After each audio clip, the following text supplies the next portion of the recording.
A história oficial é uma teia intrincada de silêncios e omissões.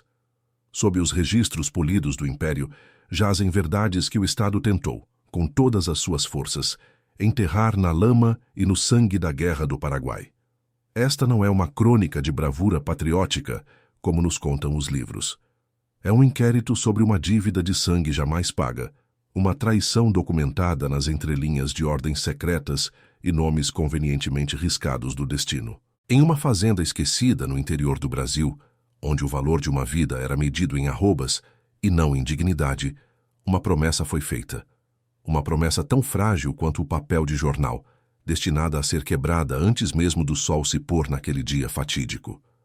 O filho do coronel proprietário, um jovem pálido e fraco, nascido para a indolência e não para o combate, deveria marchar para o fronte. A guerra clamava por homens, e a farda o esperava.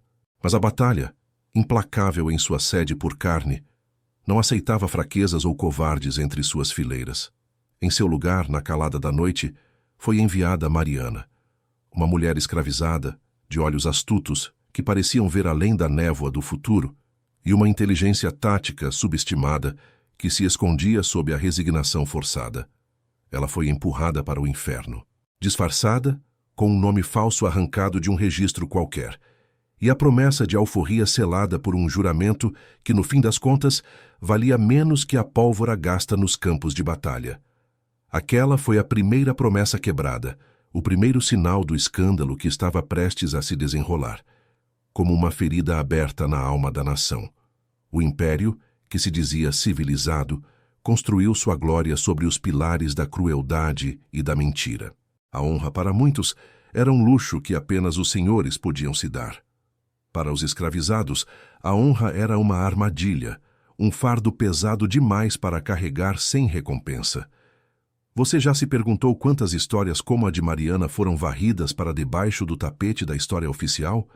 Quantas vidas foram roubadas duas vezes, primeiro pela escravidão, depois pelo esquecimento? Fique conosco até o final para desvendar cada camada deste mistério. Avalie este vídeo de 0 a 10 nos comentários. E se ainda não o fez, inscreva-se para que possamos continuar investigando essas narrativas silenciadas. O campo de batalha não era um palco de bravura, mas um moedor de carne impiedoso. As trincheiras se transformavam em valas comuns, onde o solo empapado de chuva se misturava ao sangue e à desesperança. A febre amarela, um inimigo invisível e brutal, ceifava mais vidas que as balas de canhão, deixando um rastro de agonia e delírio. Mariana, forçada a sobreviver onde homens experientes e acostumados à dureza da vida sucumbiam em poucos dias, revelou uma capacidade brutal e inesperada de adaptação. Seus olhos, antes fixos no chão da senzala, agora esquadrinhavam o horizonte em busca de qualquer movimento, qualquer ameaça escondida. Sua memória cartográfica, uma habilidade inata de ler o terreno como um mapa vivo, de antecipar movimentos inimigos apenas observando o fluxo da água ou a densidade da mata, transformou-a. De mero número em uma lista de recrutas forçados, ela se tornou um recurso vital, um segredo que o comando não ousava reconhecer em voz alta. Ela não buscava heroísmo. A ideia de glória militar era uma ironia amarga para quem só queria a liberdade prometida. Cada corpo esquecido na lama, cada ordem absurda que custava vidas desnecessariamente, alimentava uma indignação silenciosa dentro dela, uma chama fria de revolta que ardia sem cessar. Em uma patrulha desesperada, onde a fome e o desespero eram os únicos companheiros que não abandonavam, Mariana liderou um pequeno grupo. Eles se arrastaram através de um pântano traiçoeiro, onde a lama engolia as botas e o cheiro de morte pairava no ar denso, como um sudário invisível. A missão era flanquear uma posição paraguaia que parecia inexpugnável. Cada passo era uma aposta contra a morte, um teste de coragem e astúcia no limite da sobrevivência humana. Foi ali, em meio ao caos e à fumaça espessa que obscurecia a visão, que ela agiu. Com uma precisão calculada, que desafiava a experiência de qualquer veterano, Mariana capturou um oficial inimigo de alta patente, um feito que deveria ter garantido sua alforria. Uma condecoração informal, sussurrada entre os soldados exaustos, mas cheios de um respeito recém-adquirido. O triunfo de Mariana não era apenas a prova de sua capacidade, era a esperança de um futuro, a promessa de uma vida enfim livre. O retorno, porém, não trouxe a liberdade merecida.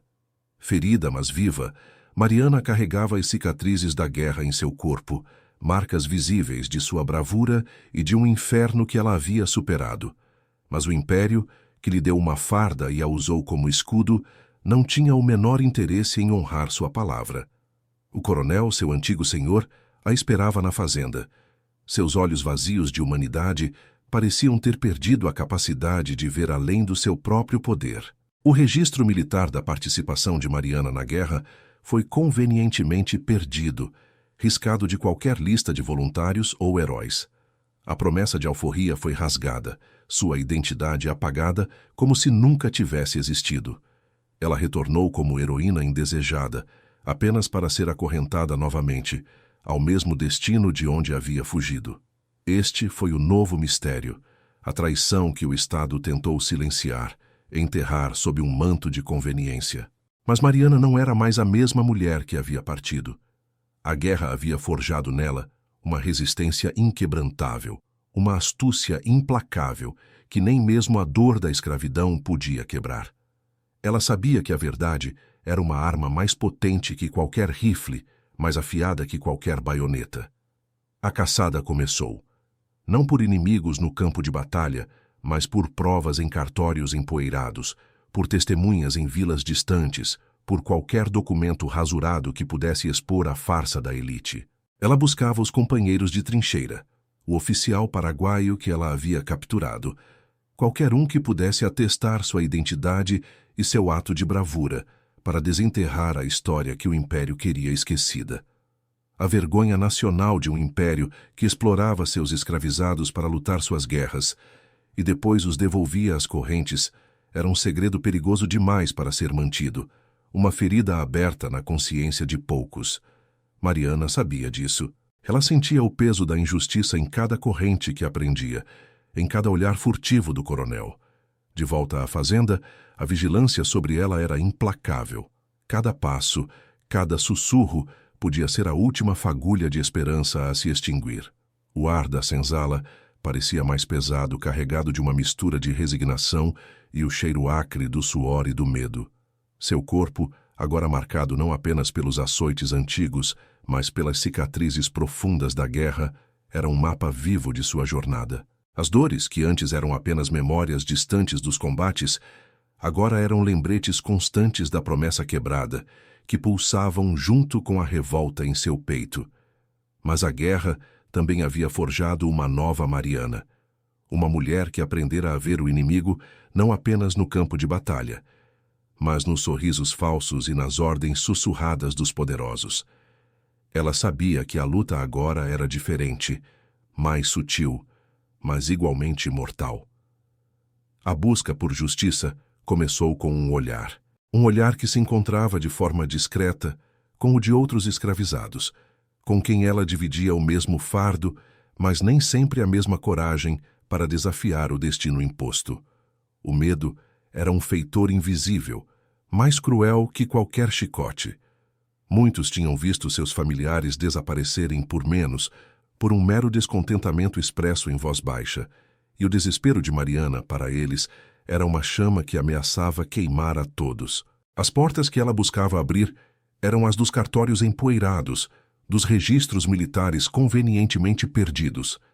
Mas os caminhos eram guardados, os funcionários subornados, e o nome do coronel, um sinete de poder que calava qualquer voz que ousasse se erguer. Quantas vezes ela ouviu a mesma desculpa vazia? Não há nada aqui, senhora. O que busca não existe. A sensação de estar sozinha contra um sistema gigantesco e corrupto que se movia nas sombras era quase insuportável. A cada porta fechada, a cada olhar de desconfiança, a cada arquivo que parecia ter sido limpo por mãos invisíveis, a frustração de Mariana crescia. Era como tentar segurar a água com as mãos, vendo a verdade escorrer por entre os dedos, inatingível. Mas a guerra lhe ensinara a persistir, a encontrar fendas onde não parecia haver espaço. Ela lembrava da lama pegajosa, do cheiro de pólvora e do suor frio, de como a vida se apegava à menor chance de sobrevivência. Ela não podia recuar agora, não depois de tudo o que havia suportado. A indignação que ardia em seu peito era uma brasa que a impulsionava. A memória de cada companheiro deixado para trás, de cada promessa desfeita, era um juramento silencioso. Ela não lutava apenas por si, mas por todos aqueles que o Império havia silenciado. Em meio à desesperança, uma fagulha, um ex-soldado também ferido, cujo nome, José, ela havia sussurrado em uma noite de trégua. Ele tinha sobrevivido aos mesmos horrores e agora, aleijado, vivia marginalizado em uma vila próxima, sem ter para onde ir. Mariana sabia que o risco era imenso. Falar com ele significava expor sua própria busca, mas a solidão pesava, e a experiência de José no fronte poderia ser a chave para desvendar os meandros do comando militar. José, amargo pela guerra e pela indiferença do Império, era um homem que não tinha mais nada a perder. Seus olhos, antes cheios da chama da batalha, agora carregavam uma melancolia profunda, mas ainda havia um resquício de honra em seu peito ferido. Ele se lembrava de Mário, o soldado que se provou um verdadeiro tigre em meio à carnificina, o mesmo que capturou o oficial paraguaio. Ele se lembrava de cada detalhe, de cada movimento naquele pântano infernal, de cada vida que Mário havia salvado, sem saber que estava protegendo uma mulher.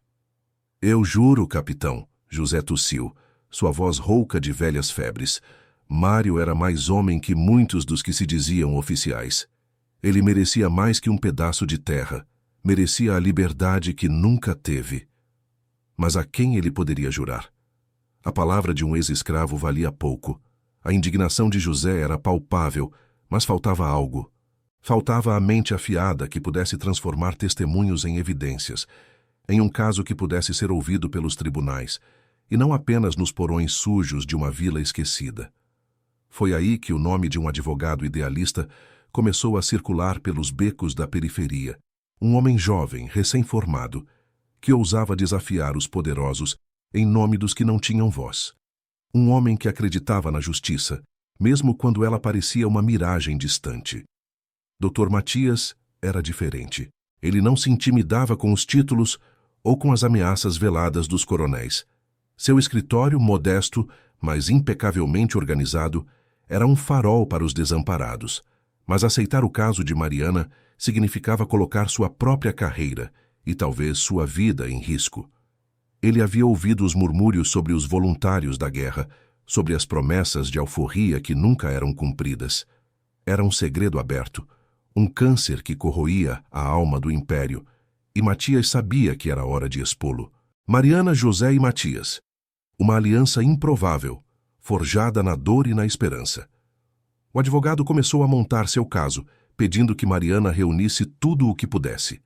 Cada fragmento de prova, cada confissão em voz baixa, cada ordem assinada que contradizia a versão oficial, era uma peça do quebra-cabeça. A tarefa parecia impossível. Como encontrar provas de um crime que o próprio Estado havia orquestrado para apagar? Como lutar contra um poder tão vasto que manipulava a história e a vida das pessoas com a mesma facilidade com que se virava uma página? A primeira grande virada veio de uma fonte inesperada. Uma carta, escondida por anos por uma antiga lavadeira da Casa Grande, uma mulher que havia presenciado a partida do filho do coronel e a subsequente substituição por Mariana.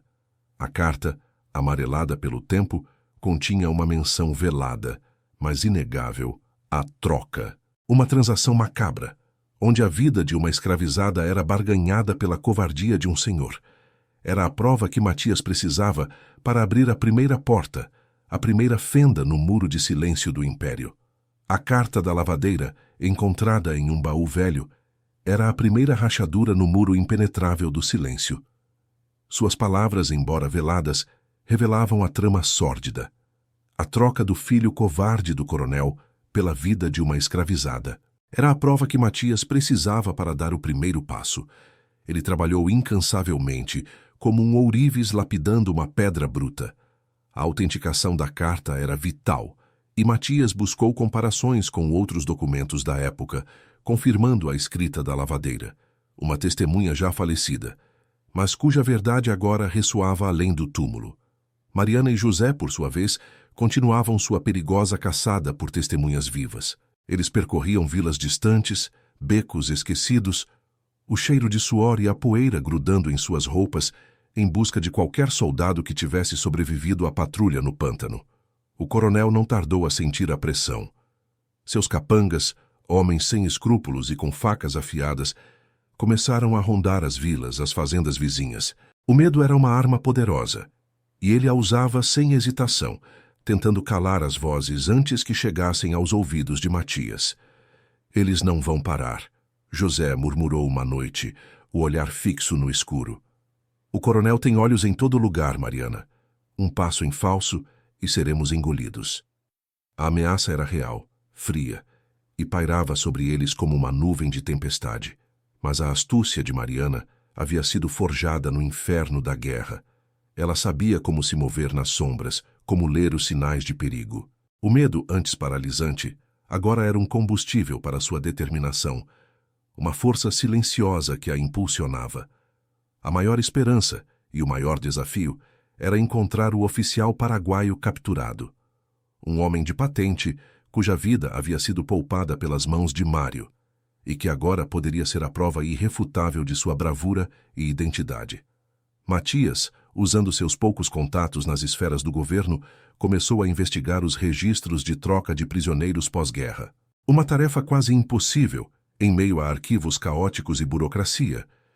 Mas a possibilidade de encontrar esse homem era a única luz no fim de um túnel muito escuro. Dias se transformaram em semanas de busca exaustiva. A esperança oscilava como a chama de uma vela ao vento. Até que um dia, um nome surgiu em um registro consular. General Antônio Rojas, trocado por prisioneiros brasileiros em um acordo de paz provisório. O general Rojas havia retornado ao Paraguai, um homem marcado pela derrota, mas também pela estranha honra de ter sido capturado por um inimigo singularmente capaz. Matias, por meio de intermediários audaciosos, conseguiu que uma mensagem chegasse até ele. A resposta veio sucinta, mas carregada de peso. O general Rojas estava disposto a testemunhar. Ele se lembrava de Mário, da figura destemida que o havia rendido naquele pântano infernal. Sua palavra, como a de um oficial, teria um peso inestimável nos tribunais do Império. O confronto final não seria com baionetas, mas com a verdade. Um julgamento público, implacável, contra o sistema que tentou o apagamento histórico de Mariana, que buscou enterrar sua existência sob o peso da escravidão e da mentira oficial. O dia do julgamento amanheceu sob um céu cinzento. A sala do tribunal estava lotada. Curiosos, jornalistas de pequenas folhas, alguns abolicionistas e, é claro, os emissários do poder, que esperavam a farsa de Matias ruir. O coronel, em seu terno impecável, sentava-se com uma arrogância disfarçada, certo de que sua influência calaria qualquer voz. Ao seu lado, seu filho pálido, um fantasma de homem, tremia levemente, incapaz de encarar Mariana, que estava sentada, serena, ao lado de Matias. Matias iniciou sua argumentação com a carta da lavadeira, detalhando a cruel substituição. O burburinho na sala foi imediato, mas o coronel apenas sorriu, como se aquilo fosse uma invenção pueril, facilmente descartável. Ele não sabia o que estava por vir. Então, José foi chamado. Sua voz rouca, mas firme, descreveu a bravura de Mário, os riscos tomados no pântano, a captura do oficial paraguaio. A sala prendeu a respiração, sentindo o peso daquelas palavras que vinham direto das trincheiras. Mas o clímax veio com a chegada do general Rojas. Sua entrada causou um silêncio sepulcral. Um inimigo, agora testemunha, vindo de terras distantes para atestar a honra de quem o havia derrotado. Era um golpe que o coronel não esperava, uma reviravolta digna dos mais complexos dramas. Rojas falou com a dignidade de um militar, descrevendo a inteligência tática, a coragem de Mário e como sua vida foi poupada. Nunca esqueci o rosto daquele que me capturou, declarou o general, apontando para Mariana, um verdadeiro soldado que me tratou com honra. A máscara do coronel finalmente caiu. Seus olhos se arregalaram em pânico, o rosto vermelho de fúria e vergonha. Suas tentativas de desacreditar os testemunhos foram inúteis contra a força inegável da verdade, que agora ecoava por toda a sala. Mariana então se levantou. Pela primeira vez, ela falou não como escravizada, não como Mário, mas como Mariana.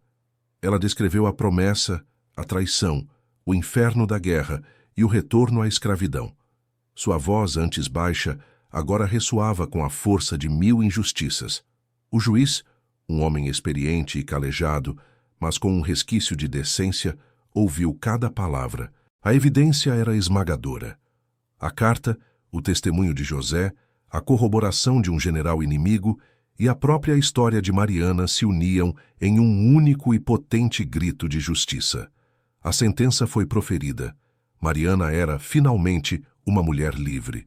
Sua alforria foi concedida e sua participação na guerra, embora sob um nome falso, foi oficialmente reconhecida como um ato de bravura a serviço do Império, uma ironia agridoce para quem lutou por sua própria dignidade. O coronel foi condenado por fraude e por manter ilegalmente uma pessoa em cativeiro após a concessão de liberdade, mesmo que apenas prometida. Sua reputação foi estilhaçada, sua fortuna drasticamente reduzida pelas multas e processos. Seu filho, o covarde, desapareceu para sempre na obscuridade. José foi agraciado com uma pequena pensão por seu serviço e teve seu nome limpo, vivendo seus últimos dias com a dignidade que a guerra e a sociedade haviam tentado roubar. Doutor Matias, por sua vez, tornou-se um farol de justiça, um advogado respeitado que dedicou sua vida a lutar pelos oprimidos. Mariana, a mulher que foi enviada para a guerra como escudo e devolvida acorrentada, finalmente encontrou a liberdade.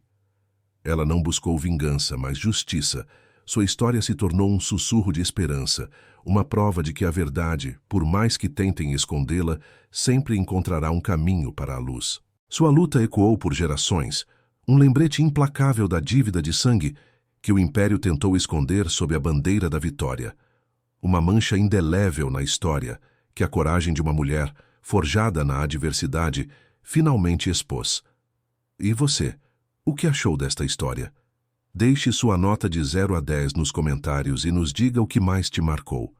E se ainda não se inscreveu, faça-o agora para não perder nossas próximas investigações sobre os mistérios mais sombrios da história.